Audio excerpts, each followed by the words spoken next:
with BnB. I'm Brian. And I'm Bear with the slow computer going today. Of course, of course. And yeah, we've got some news. I don't know what to tell you, but some stuff has happened in the past week, and we've got some headlines, and we figured why not share them with you good folks. While we talk about it and make fun of some things and look at things, some things very seriously and see what we can interpret from it. For sure, for sure. I'm trying a new headset this week. Hopefully, it gives a little better sound on both sides. You can let us know. I've got one on my side saying it all sounds good. We'll find out from your folks momentarily. But why don't we just talk about it? Why don't we? All right. So, you want to talk about Honda? Yeah, Honda's thinking about reviving the NSX as an EV, and why not? Why not? It was their marquee car for a long time in the 90s.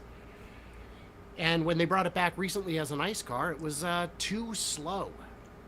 You know, everyone else had moved on to 1,000 horsepower and they were still at, 500, 600, which is not going to get you there. Yeah, well, it's a good looking car, but so this would be like the third revival, is that right? Because it was Second, out. yeah, this would be the third. Okay, and is the one that they have now a hybrid? I heard something that it might have been, or I don't think it was, yeah, no. Yeah. But, making a pretty looking sports car render is easy. But, I think they've got to do something. And what they're doing now is kind of nothing. And that's kind of not working. And especially with the EV transition coming, yeah, it's going to be critical to get something out there. well, what does Honda have out as far as an EV? Oh, they've got something. Honda Fit, maybe? Is that an EV? I don't think that they have anything Right that's now, not they don't. plug-in or hybrid. Honda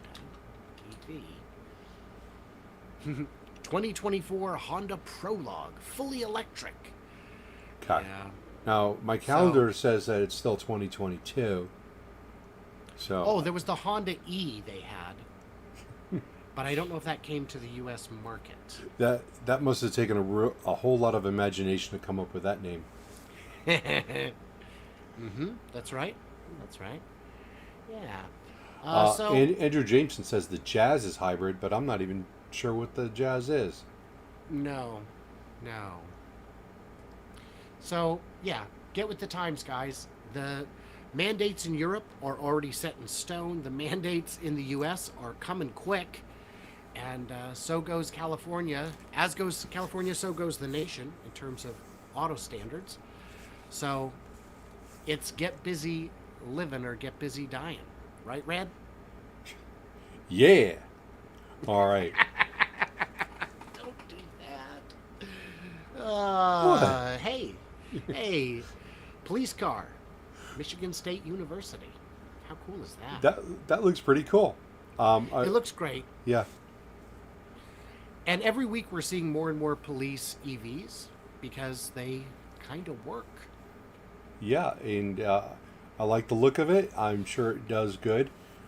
Just a reminder, those cars start off at about 247 miles of range on the minimum. They probably got something that has the bigger pack and probably all-wheel drive for a little bit extra speed, though it is the State University Police, so they don't need a whole bunch of range because they're just patrolling the campus. So that's a really good fit. And most cities, a patrol car is not going to be doing hundreds of miles a day. The rural ones for sure. But also, a lot of the reason they're gassing up 3 times a day is because they idle 24 hours. Yeah. We did get a comment from Nigel saying that the EV Honda, available in the UK, is 40 grand and has a range 100 miles. That's a compliance car is what that is. 100 whole miles, right? I guess, yeah. I don't think they do hay miles. Yeah, they might. They might. If you think the U.S. uses weird systems of measure, boy, the UK is slightly ahead of us in peculiarity department. Yeah. So speaking of peculiarity, big word for me, Vermont in their gas vehicle buyback program. Yeah. I think this is a little peculiar. Peculiar. Mm-hmm. They're looking for cars that are over 10 years old. They'll give you $3,000 for the car, which I think you might be able to get anywhere. You could probably get $3,000 or more for a 10-year-old car. I mean, it would have to be a real crap burger in order not to get $3,000 for it. But you also have to make less than $50,000 in order to qualify. If you do, then you get $4,000 for the car, and if you make $100,000, you're going to get $2,500. As I'm reading it, those are separate programs. The 4,000 is just to buy the car, as Okay. opposed to the 3,000, which is the cash for clunkers price. So if your trade-in is worth less than $3,000 somehow, which I guess it could be, I can see this being abused where people go out and buy a $1,000 car that just barely runs and just drag it in, fire it up, prove it's a car, get a couple grand for free. I don't know if cars that will work on the cash for clunkers. They had a rule that you had to have owned the car for like 6 months. Oh, good. So if they're smart, they would have done the same here. Yeah, I imagine they would have modeled it after cash for clunkers, so that would be... But, a lot of people have dead-ish cars in their yard. Great, get rid of them. Fine. So, I don't know. I would say every bit helps, but the demand is such that EVs are not having trouble selling at the moment. Yeah, and that all goes back to things like we talked about with the incentives for the EVs, is that there is not a demand issue, there's a supply issue. But the nice thing about the IRA, not that I'm not a big government spender guy, but is that it is now forcing companies like Kia, we talked about last week, is opening up a plant in the United States, which therefore down the line it helps people in America get jobs and brings that money into the United States. So that's going to have a positive effect. The rebates, well, I guess that's all how it trickles down in that sense. Yeah, and they're not doing it in my state, so I guess, great, let someone else be the guinea pigs. Why not? Any other price issues with electric cars? Well, speaking of guinea pigs, these cars really look like guinea pigs. So you and I are looking at two different links because I hit a paywall somehow. But you're seeing... I'm hitting a paywall, or was this? No, I'm hitting a paywall on another one from this. This is the under $5,000 Chinese EV, the Wuling car, which is just call it a mini. The mini guinea pig. They raised the price, and they've been suffering in sales. Apparently, that price for that $5,000 mini was missing pretty much all the features in order to get to that, including air conditioning, which might be okay in some places. They may not be so dependent on AC as at least I am, because you can't get into a car when it's 110 degrees here, and you need AC for 8 months of the year. So maybe there's places in China that this works, and that's fine. But yeah, they were very, very limited as far as options, so they've had to raise the price already about 10%, give or take $400 to $500, and they're suffering a little bit on the sales for that. So the link I found was from March 24th, which said effective immediately it was going up by $1,255. So apparently this New York Times article that just came out is a bit behind the curve. So we'll see how that impacts sales. Are you on a New York Times article? Weren't you? No, I'm on a CNEV post. No, article. the New York Times article was something else. Something else. You were in Asian Nikkei. Yeah. Yeah, no, I hit a paywall there. So but the idea is, this is at $5,000, I'd consider buying something like this. But as you increase the price, fewer people would. $6, $7, $8,000, I don't know. Being that I bought the Tesla Cyberquad for $2,200, I guess I would buy one of these for 5,000.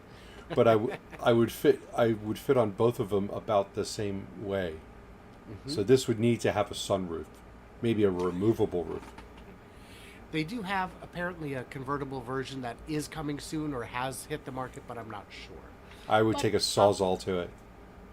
Yeah. So then we've got, are we on the Amazon one next? That's right, Amazon. Yeah. The Rivian EDV. Apparently, the Amazon employees are happy with that. Of course, that's a report put out by Amazon. I can't see them really bashing them. They're also happy with the working conditions. Yeah. And that they can get paid on a daily basis. And that they don't have to be at their station 35 minutes after they got to the security checkpoint without pay. Yeah. So on this EDV, we didn't include a link for this, but I posted out on Twitter 2 days ago. I was driving down one of my roads around my house, and there was one of these Rivian EDVs. And we did a quick little video of it. We posted up on Twitter at Bears Workshop, and you guys can go ahead and take a look at that. But we're not in a big metro area. I mean, we're 30 miles away from Phoenix, but it was just interesting to see that they are testing them in Phoenix, and they made it to the outskirts. I'm not sure where the nearest hub is that this vehicle would go back to, but it probably had at least a 20 or 30 mile drive back to the hub of where it originated. So that was kind of interesting to see him just driving around. And I looked at the guy driving, and he looked happy. Well, they put the hubs in the suburbs too, but even still, it's going to have a busy day. Mm-hmm. Anyhow you slice it. Yes. So it was cool. It was big, very big. A lot of, I mean, I could stand in there, probably walk around, maybe do a half a jumping jack and not hit my head. So definitely a big vehicle. And you watch the video and you'll see that I am 100% right. It is big. Yeah.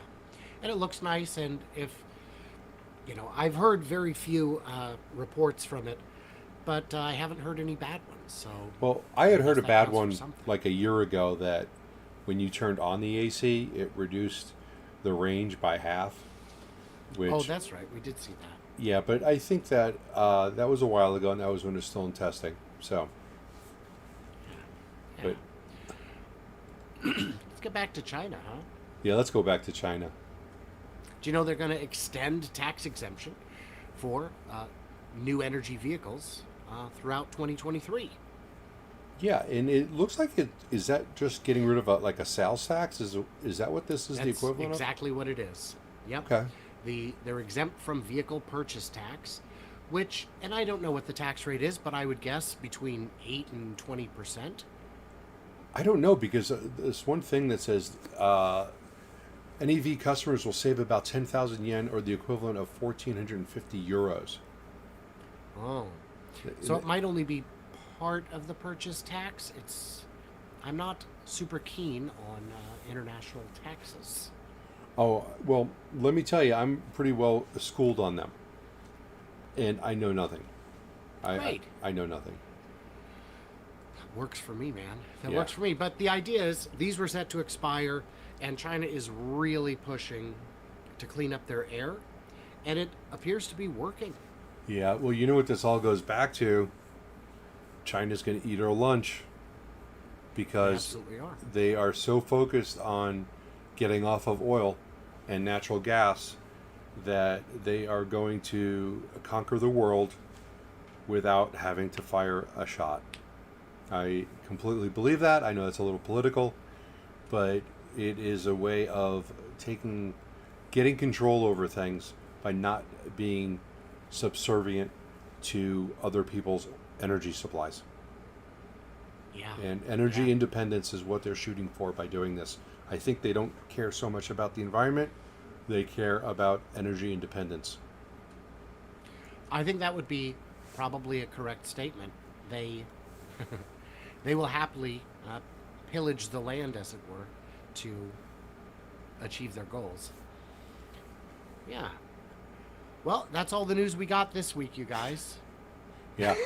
Brian's got to go to the bathroom or something, so. No, I'm good. I'm Now we're at the I'm sitting paywall on the part. pot right now, so I'm always good. Oh, that's nice. I should get one of those. Yeah. Yeah, a very lazy boy.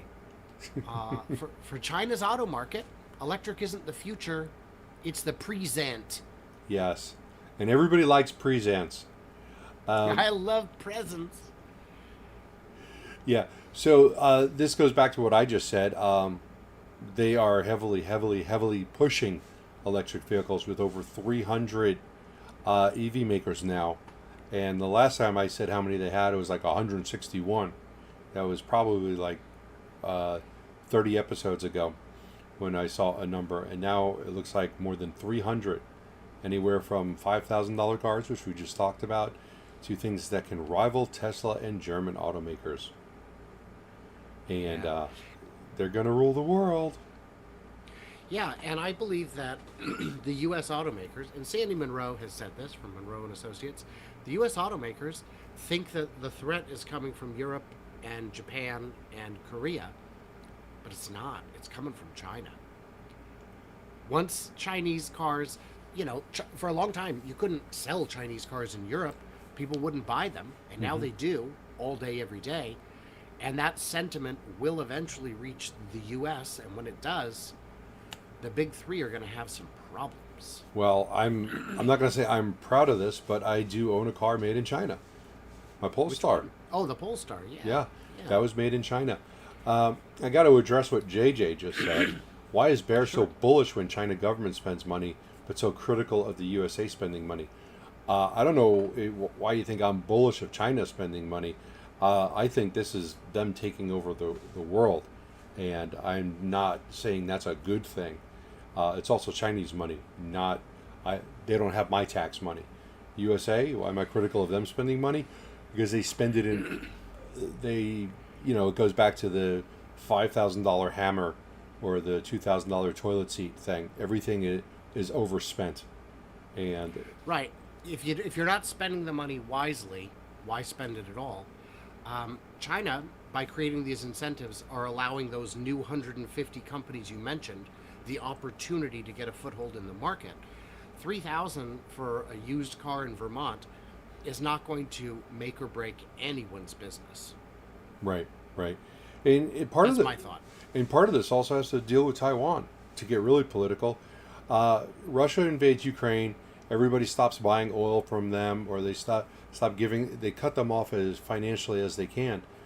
If China is no longer dependent on oil from other countries or any type of energy from other countries, and they go do something in Taiwan, what is there for us to stop? How do we stop them? Do we stop buying stuff from them? But everything that we buy from them is critical for our everyday life. So it kind of puts us in a bind if that ever comes to pass. So this also has an effect on their long-term Taiwan plans, in my opinion. Yes. Well, they used to say, when dollars cross borders, troops don't. But we've seen some exceptions to that, haven't we? Mm-hmm. Yeah, there are still people buying oil from Russia that are, like Germany, buying natural gas from Russia. Could you imagine World War II if that war was going on and we were like getting resources from Japan? Japan's like, oh, you need steel? Yeah, we'll sell you some steel. That's no problem. No problem, Japan, and we'll send you back some oil that you need to refine for your aircraft. Yeah, I mean it just doesn't make sense. But that's the situation like Germany got themselves into by becoming dependent on Russian natural gas. So. Yeah.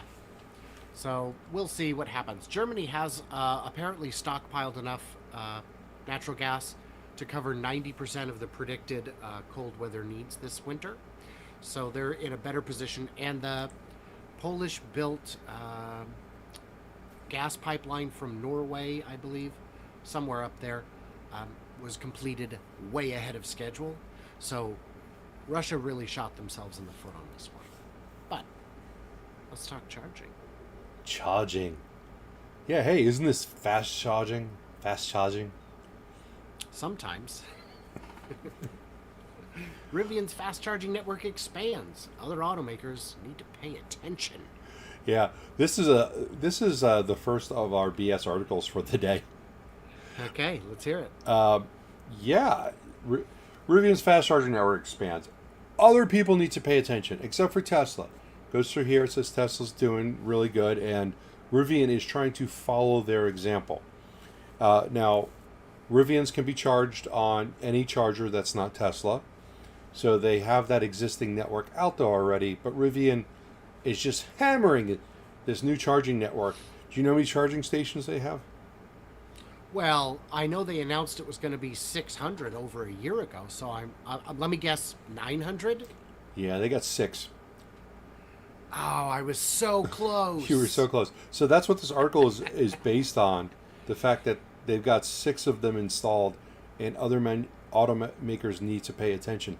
I don't think automakers need to be doing this at all. I don't think there's any need for Rivian to be making an additional charging network. Now, if they wanted to chip in and say, hey, EA or whoever it is, we want a charging station here, we'd be willing to get together with you on something. But these are just Rivian supercharging stations, and it talks about how there's a lot of work that goes into getting a charging station built. And there is, between renting the land, permits, getting the equipment there. So yeah, they've got 6 of them. And it's as complicated a logistical challenge as building and distributing cars, or anything really. Because, like you said, permits, the land rights, the connecting to the grid, there's a lot of moving pieces. And if companies like Electrify America are struggling with it, a small division within Rivian is clearly going to have results kind of like these. Yeah. So this article about other automakers need to pay attention is kind of ridiculous. I think automakers need to either pick one or the other with Tesla and the CCS, but just pick one, and you know what? Let it go from there. I think the market will pick up on it. Where either you're going to have EA installing them at what used to be gas stations, or they will be both for a while. But no, I don't think Rivian needs to be making charging stations. No. Although Jason did point out, Rivian can cash in on some of the charging incentives, and maybe they can. I don't know if they're large enough to meaningfully impact Rivian's ability to actually roll them out. And because even if they're big, if you're grossly inefficient, it's going to be a problem. And again, it just feels like something. I mean, I applaud it. Great. I hope everyone is able to use them and not just Rivians, because otherwise that's perfectly silly, considering they're already using a standardized charger. But right. We shall see. Yeah. So, and we were talking about EA having so much trouble. Apparently, they're not smart enough to realize how to stop making mistakes. So Electrify America just made electric vehicle charging and a lot more confusing. And What? Yeah. How? What do you mean? Well, what system were they using before? Well, if you wanted to charge, you would pull up at a station and it would say 150 kilowatts or 350 kilowatts. Most of them. That could mean anything. Yeah, it could mean 150 kilowatts or 350 kilowatts. See, now you're back into the technical jargon, Bear. I can't follow it. Can you dumb it down for me with their new and improved, much, much better system? I sure can. Would you like to charge at hyper speed or ultra speed? What? Ultra or hyper? Those aren't real metrics.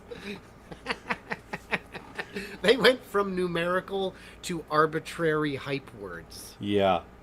Because that obviously just straightens everything out, and that will now make their 350 kilowatt charger go from 50 to 350, or I don't know, because I'll get 50 kilowatts from that 350 kilowatt charger, and I'm just like, they're lying. They're lying. They put a sticker on that says 350, and that's what they're calling it. So let me get this straight. You pull up to the Electrify America station. Yep. You find that it's out of service. You find another Electrify America station. Yeah. And JJ's trying to guess why they did this, because of gas specs, and they did say that they did this because of gas specs, because you have super and some stations have ultra. I don't know any gas station that has hyperfuel.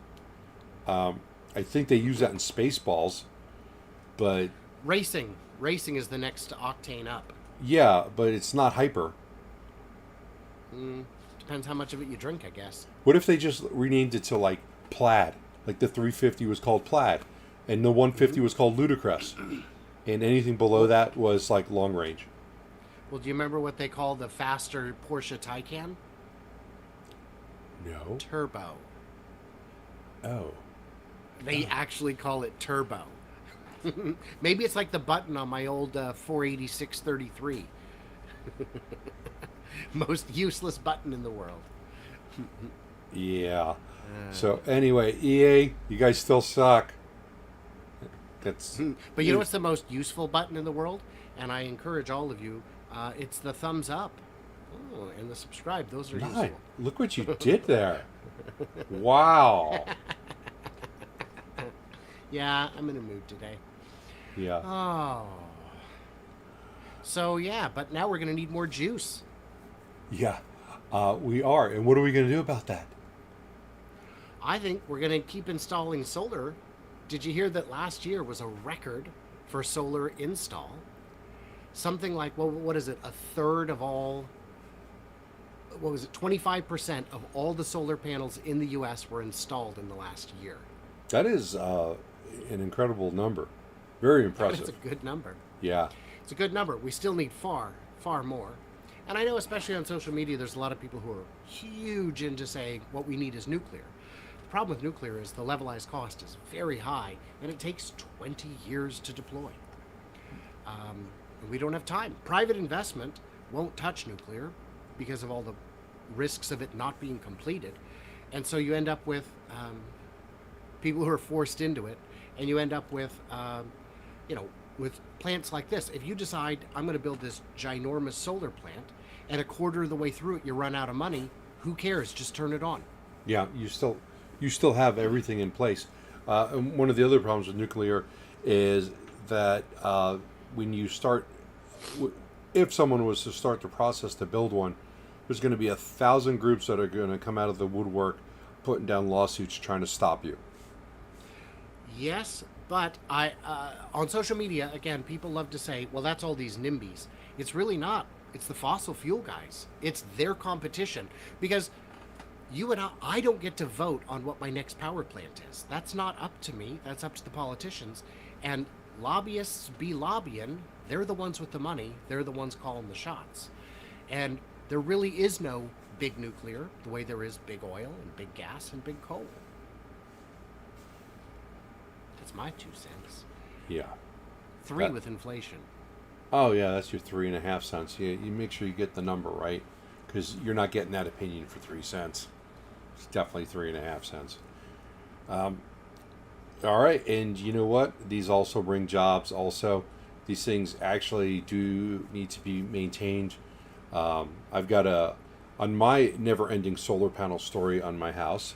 I actually spoke to LG today, and they are sending me a battery, and it's going to be here in 2 weeks. And then I have to call them, let them know, and they will find someone to install it for me. So it's a 200-pound battery, by the way, 9.6 kilowatts, and it weighs 200 pounds. Wow. Yeah. What are they using? Double A's? I don't know. I didn't ask them. Rechargeable AAAs, I think. And then since I had solar on the brain, I went and looked at my system today, and I found that one of my inverters is dead. So there are people that will have to fix this, and it is jobs. It's not destroying other jobs without replacing new ones.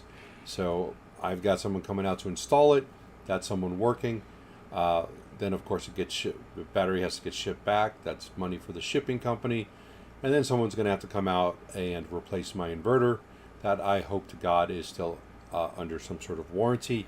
Otherwise, I need $5,000 in super chats to get that taken care of. Yeah, because it certainly died under warranty. It may have expired since then. David, who is at Digital Blade Canada, made a money pit joke and said 2 weeks. 2 weeks. I just love that LG is shipping it and has no idea when it's getting there. Yeah, they literally told me 2 weeks, and it's Money Pit, great, yeah, great movie, but yeah, documentary as far as I'm concerned. Yeah, no kidding. And that's what they should have on HGTV instead of all like the people successfully rebuilding their homes and doing whatever they do with them.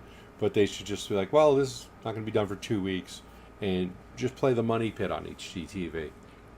It could have also been a reference to the original, the movie where Arnold went to Mars. What was that called? Total Recall. Total Recall. 2 weeks. Yeah.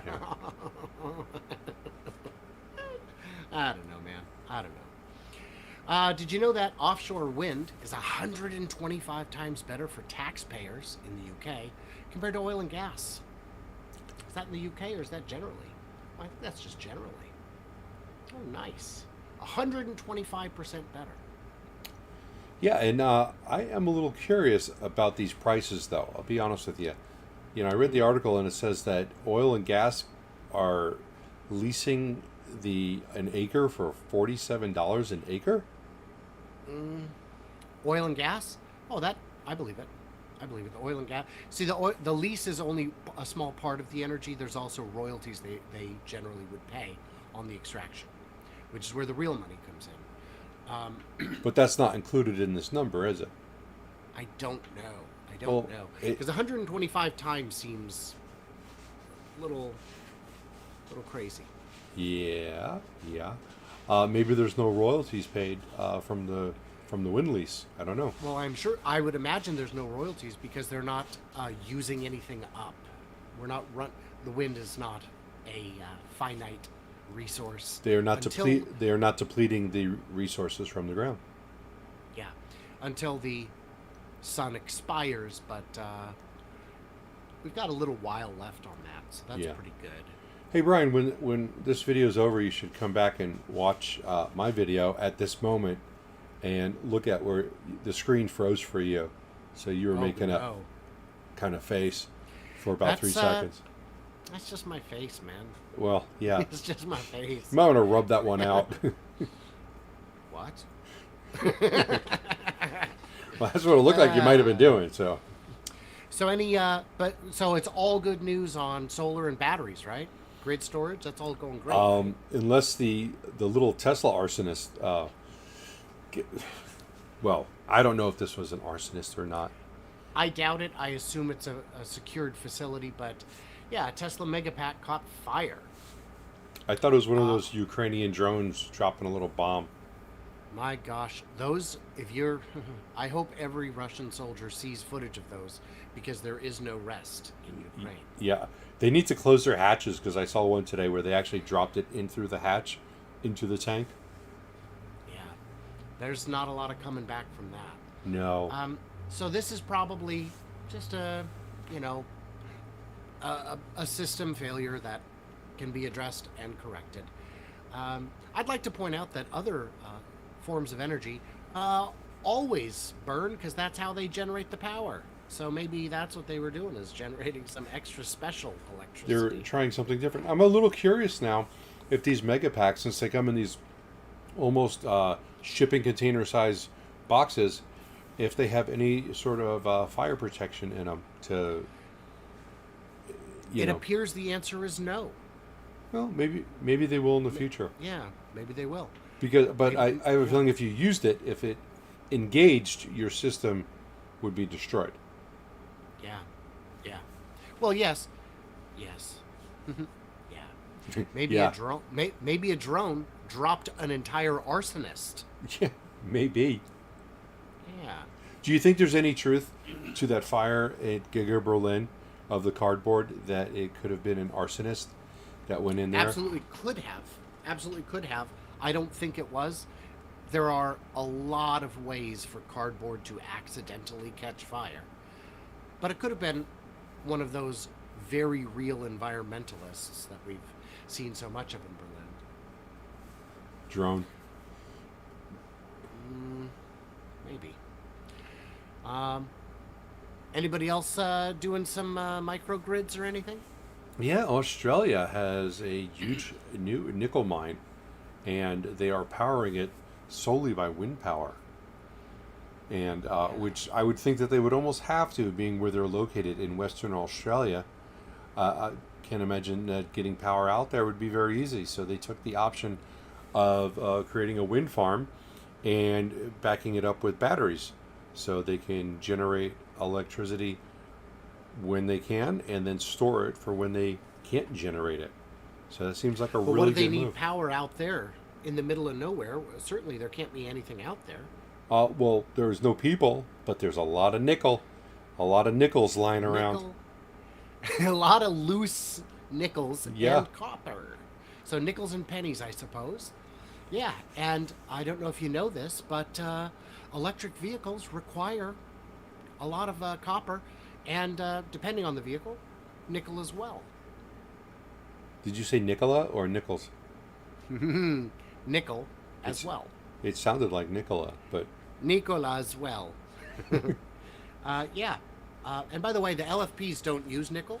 So, and that is over half of, probably, if we're going by sheer wheel count, probably over half the EVs made in the world are already nickel and cobalt free. If we're including those Wuling minis, I think those are LFP batteries, which makes well, sense. they're cheaper, so they would be. They're yeah. cheaper. Yes. So- William wants us to comment on Tesla Energy in Australia. I don't know all that much about it, except all I know is that Tesla came in, put in a lot of mega packs, and has really made a huge difference for Australia and the blackouts or the brownouts that they used to have, because now they can store energy for when they have high demand. I think William is referring to the rumor this week that there would be a new factory in Australia. Yeah? Okay. And the Australian authorities are under the impression, they said, well, Tesla said they want a factory on every continent, and we're a continent, technically. So the government officials have decided that means Tesla will build a factory. Now, I could see them building a battery factory because they've got the materials. They they've could got the they could make engineering them a know-how. tiny little factory. Yeah, but they don't. Their entire domestic auto market is only, I think, 1.6 million a year. So that's not necessarily going to be enough to get it, to justify a gigafactory. Yeah. They might get a pico factory or a kilofactory. Maybe Not they'll get like a mineral refining factory. JJ Yeah. just gave me a super chat for getting you to say Oh, nice. the N word.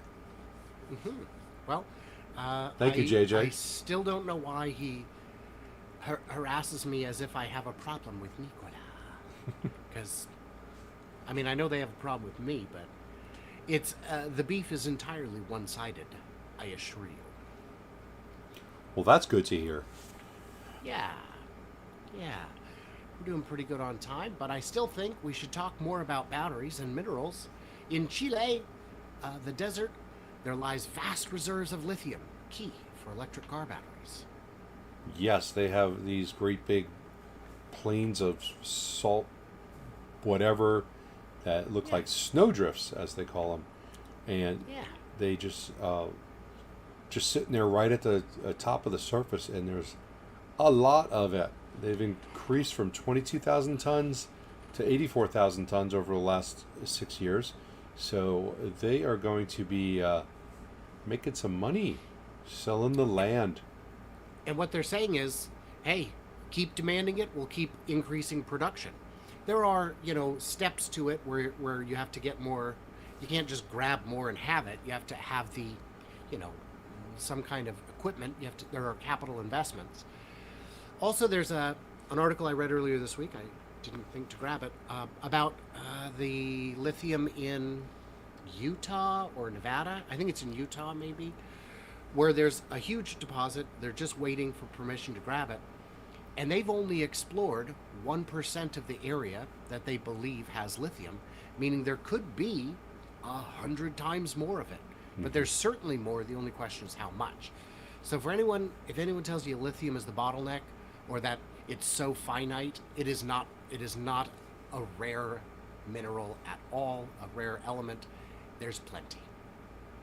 Yeah, I'm going to start checking my backyard because I bet you I'll find some lithium. Maybe in my medicine And why not cabinet. make the batteries? And why not make? Yeah, why not make the batteries too? And the short answer is batteries are really hard to make. They're engineering and equipment intensive, and setting up a battery factory costs billions. And then you'd have to ship it all the way from Chile. But I guess if you're shipping the lithium anyway. But there's only, I've got the math in front of me somewhere, but there's very little lithium. It's something like, I can just look.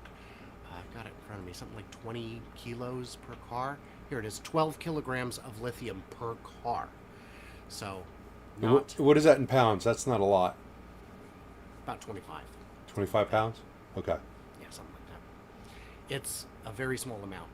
As opposed to shipping an entire pack, which you could probably only get, 4 or 5 to a double pallet. That's not an effective use of shipping.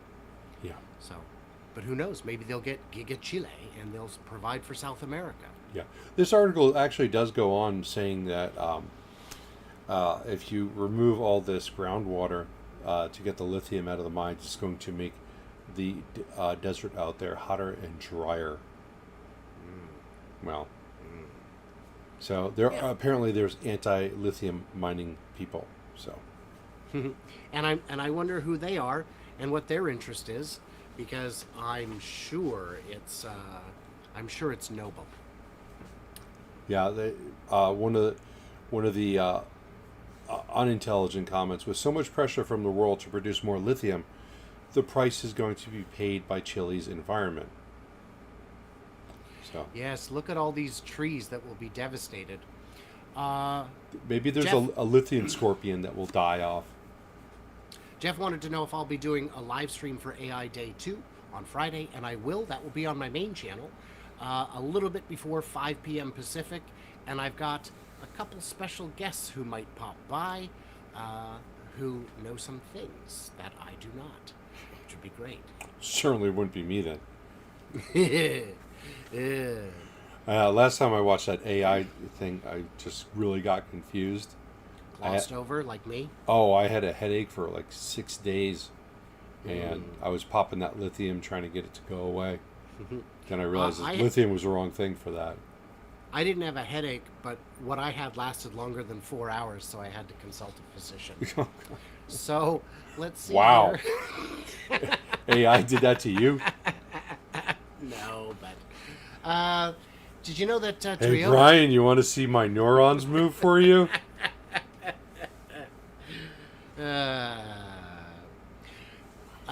Toyota cuts production plan because nobody can get chips. Did you know that? You know, I was in the supermarket today, and there was like bags of chips everywhere. I don't know if these guys are looking in the right places. Considering how good quality Toyota's electric car is, those are probably the ones they used in it. Yeah. Yeah, they're cutting production guidance for October by 100,000 units.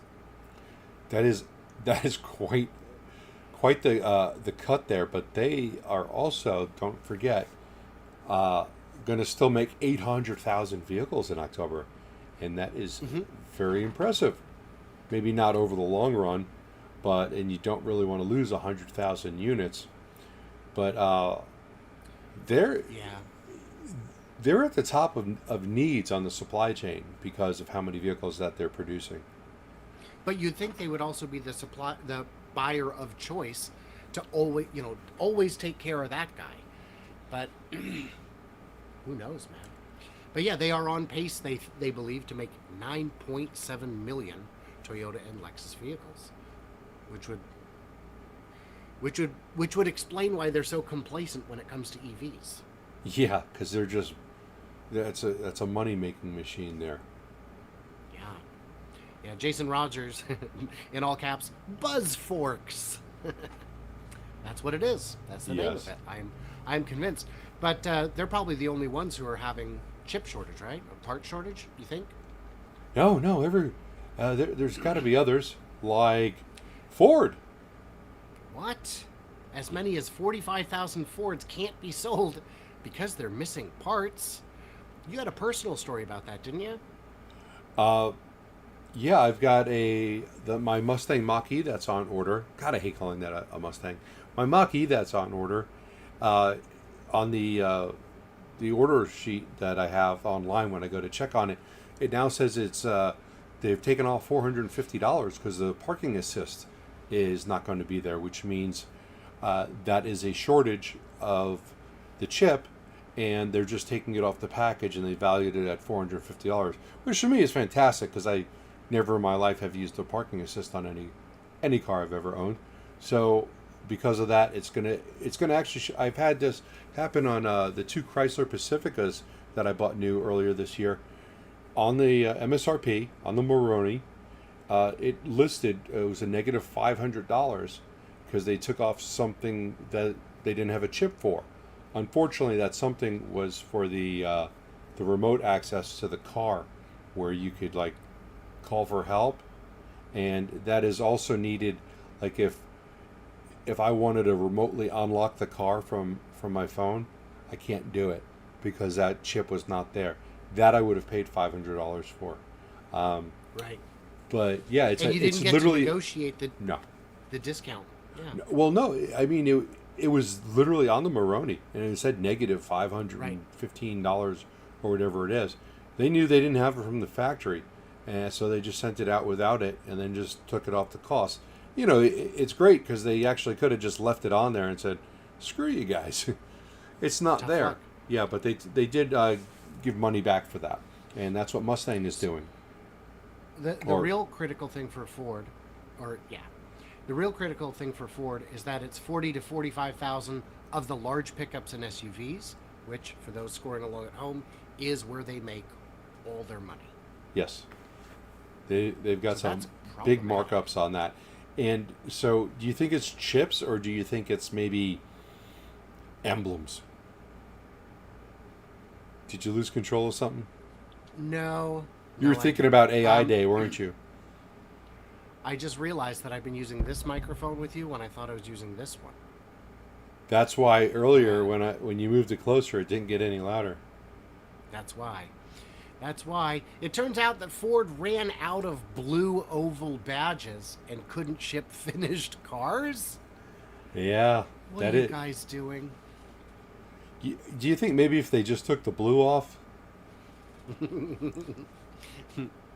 Because anyone who's ever owned a Ford that has that emblem on the front, typically on a truck, knows that those emblems fade and peel within 4 or 5 years and turn into nothing.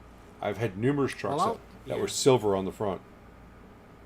I will tell you that if a car doesn't have that logo, I'm more likely to buy it. I've rented Explorers many times, and I've loved them, but I would not want to have one after the warranty expires. Just my... Is there a story behind that, or is that... No, just I've known too many people who had Fords that became problematic. Not so much with the pickups. The people I've known who had the pickups had great luck, but in terms of other vehicles, I know one time in the 90s I was looking at cars, and there were a ton of Explorers that were not very old for $4,000 or $5,000, and I asked around, and apparently it's because the suspension was they had a problem with suspension. What year is this? 90s, mid 90s. Oh yeah, I don't think Right. anything's changed since then. Yeah. So I don't know. I'm doing pretty good on time. Any news about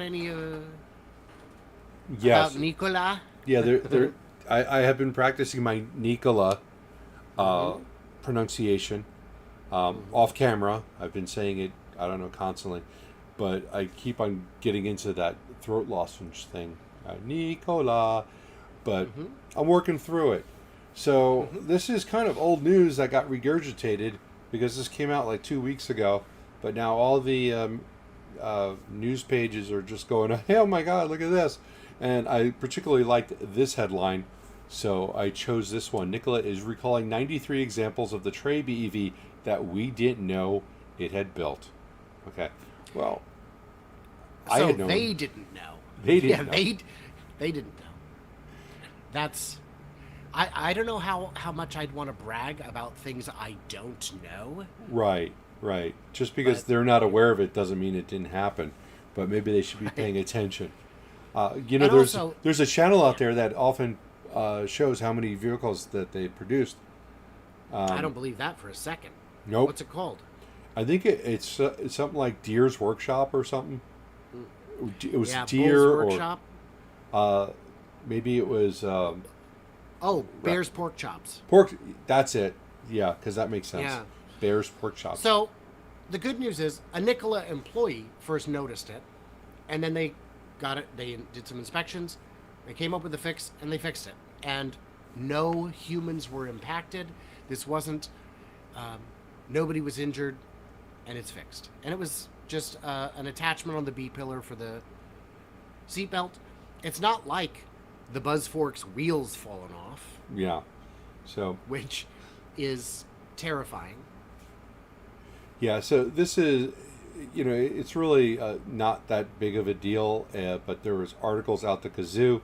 I actually have to go looking for articles on the Trevor Milton story, which I think is probably bigger news to me. But so there was a couple of things over the last week. Mark Russell testified, Kim Brady testified.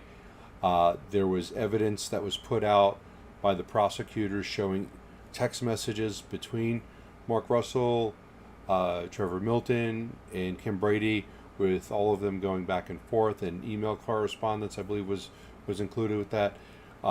Kim was telling Mark that Trevor needs to chill with what he's putting out there.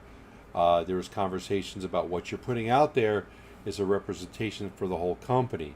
And when you say things like this because of what your position is, it's coming down as that is an official statement, and you can't be saying things like that. So they do have actual written evidence showing that Mark and Kim and other executives at Nikola were trying to get him to stop.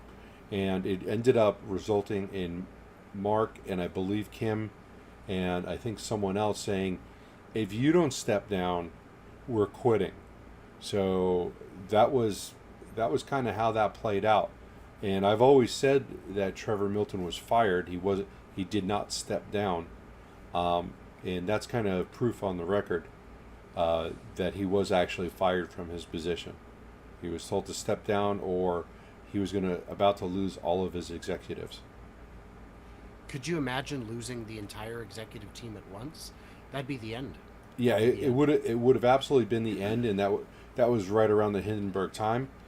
And with everyone stepping down and Trevor left in charge, he'd be running around the place naked. It's mine, it's mine. And it just wouldn't have gone well at all. No. So We've got a few more minutes and a few more stories.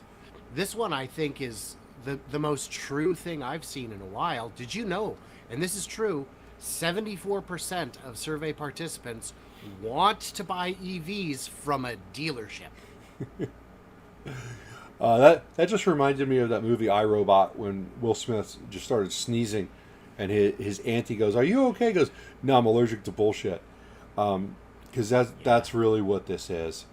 I would love to know who did the survey, who commissioned it, and who did they ask.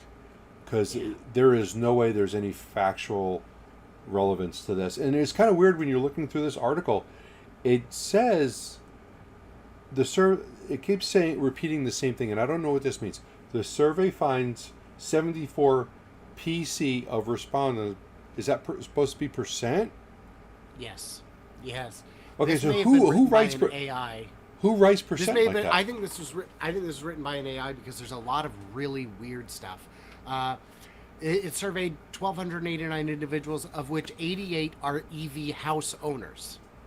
So I think this is regurgitated by an AI that doesn't know what it's saying. I really believe that. Is there an author name on it? That's not it. Yeah. It was written by it's Bhagya Sri Soni. and if you go to the bottom, it's an Indian woman. Not that that means anything. Well, it could be a language barrier, but it could. Yeah. Well, okay. Tell me what this means. Bhagya, Showrooms at Choose Places, okay. 55 PC. Go ahead. Miss Sony is a software engineer with soft writing skills. What are soft writing skills? I mean, I don't know. Is that a thing? Well, she doesn't have language writing skills, so let's see. But she. I Wait, think no. I have to. She's been a state level badminton champion and chess player. Oh, okay. Well, then, great. So that makes sense. This is all valid. Showrooms at Choose Places, 55 PC. Which one of us picked this article out again? I did. Yeah. You know, I'm always going to throw a dealership article in. Right, and I think that's fair and valuable. This is so. But this article is let's see. all over the place, and people are going to look Right. at that headline and not click on it and go, "Oh, really?" Yeah. Jeff pointed out that she is actually very good at soft writing. So But let's see here. still, what is that? Yeah. Speaking of BS. Oh. Okay. Social media influencers offered $100 to bash Tesla and Musk and autonomous driving. And we have since found out that this is sponsored by a solar home rival who is threatened by Tesla. So there's this huge overriding theme where anything you can do to bash anything Musk, there are endless numbers of moneyed interests who benefit from taking Musk down a peg, and it's exhausting to deal with. Yeah, I don't even know what to say about something like this. First of all, $100, not a lot of money. And then to just spew out a bunch of nonsense that's probably not true. And apparently it doesn't say anything about needs to be truthful. It just... Oh, no, they write it for you. Oh. So it won't be truthful, certainly not to the people saying it. But $100, are you insane? And they're like, well, this is only for, social media influencers. Do you know how small of a channel or account you would need to find to buy influence for $100? And we're talking a 12 to 15 minute video you have to record. Are you insane? That's pennies, man. You should record one that's complete satire. Well, again, they give you the script. Oh, just do the whole thing rolling my eyes? I imagine this program has been shut down because it's been outed. Yeah, it's just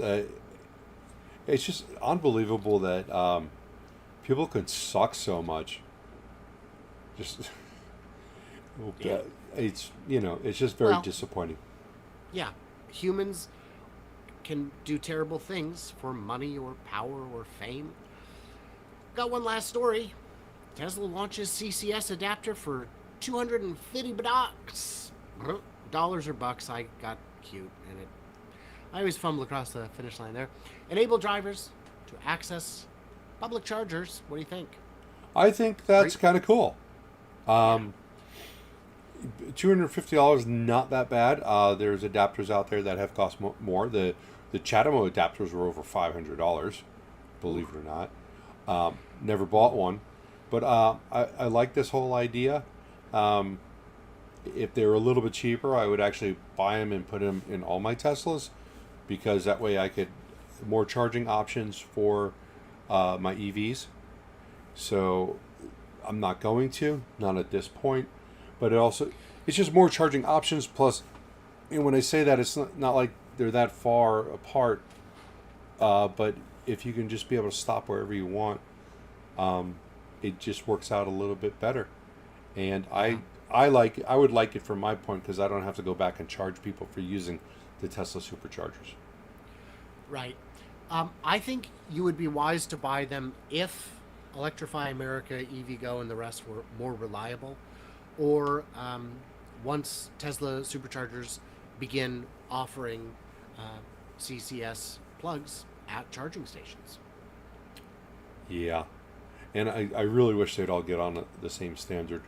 And the standard where you don't have to run your credit card is the standard I like. Yeah. Well, I think it would be fine to use a credit card if it was more reliable. If you knew that swiping it once was all it took and you'd be charged once and you wouldn't be... But that is, for now, a dream. I had a dream that there was one unifying charging standard for all people. Good. Can the adapter be locked to the car so it isn't stolen? I'm going to go out on a limb and say nope. Nope is my guess on that. Yeah. I don't see anything here that would lock it.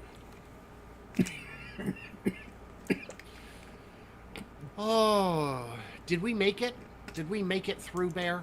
No, I died. Yeah. Regarding that charging adapter, I don't know if you disconnect it if the Tesla port actually holds on to the adapter.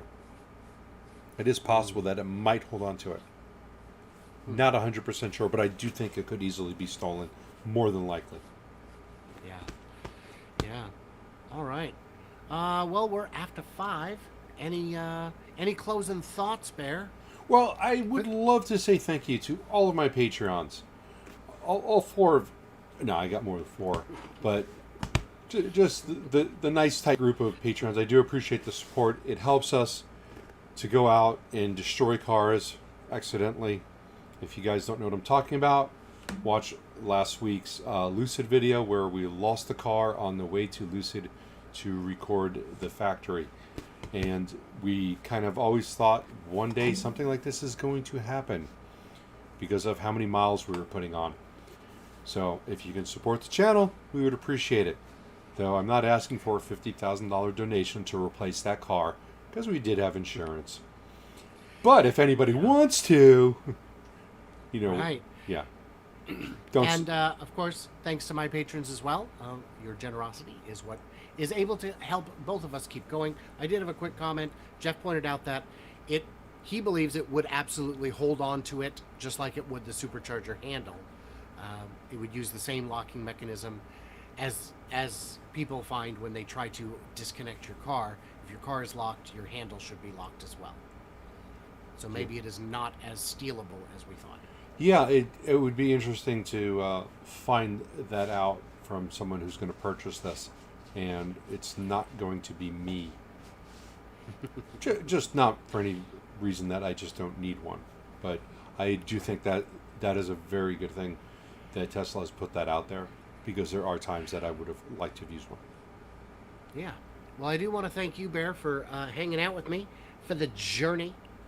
And thanks to everyone for tuning in and for liking and subscribing and all that good stuff. And for those of you checking us out on both channels at Bear's Workshop and My Tesla Weekend / My Tesla Live, the second channel, super good stuff. Thank you all. Yes, thank you everyone for being here. I appreciate you more than Brian does. Just want to be clear on that.